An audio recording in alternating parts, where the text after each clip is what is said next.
each person is going to have to solidify the question or the answer to the question, should I teach? And coming to that answer is not always as easy as you might think it could be. Your book does a great job giving you several different avenues for exploring that question in your personal life. So I'd like to lay out some of those quickly for you. First of all, teaching is a vocation. It is a job, and you're going to have to pick some job.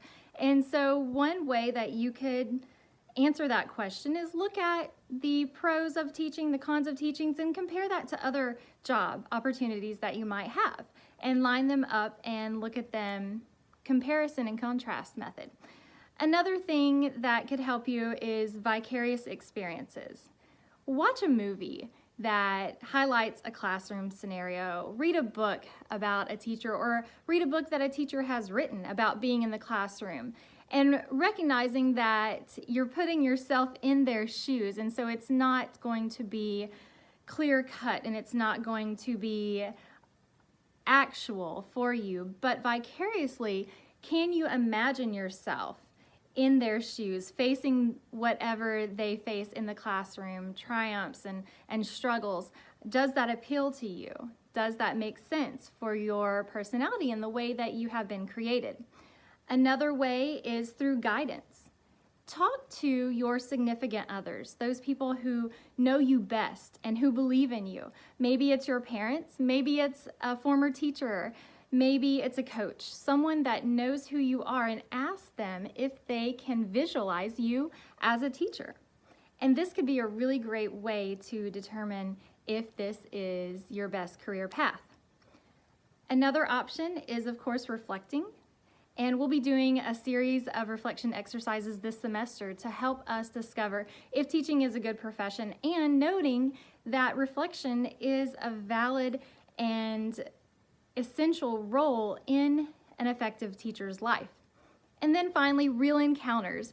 So you have been in the classroom your whole life, so you understand the student's perspective, and this semester we'll work on giving you the teacher's perspective. You'll be in the classroom as a neutral entity, and you'll get to observe the culture of that classroom and the practices of those teachers. And so you'll get to see, without as much bias as you have before, the classroom environment, and you can make a better determination if this is the best career for you. Of course, another opportunity that you have is to be a substitute teacher. You have now graduated from high school, and so you are qualified to begin substituting. And this is a great way. I did this personally before I became a teacher, and it was a great way to get me in the classroom as an authority and a partial examination of what it would look like to have my own classroom, but I was able to narrow down the subjects and the grades that I wanted to teach through the substituting experience. So I would highly recommend that, and our schools are always in need of substitute teachers, and of course you get paid to do that. So it's a win for everyone. And then of course, non-school contact. Work with children.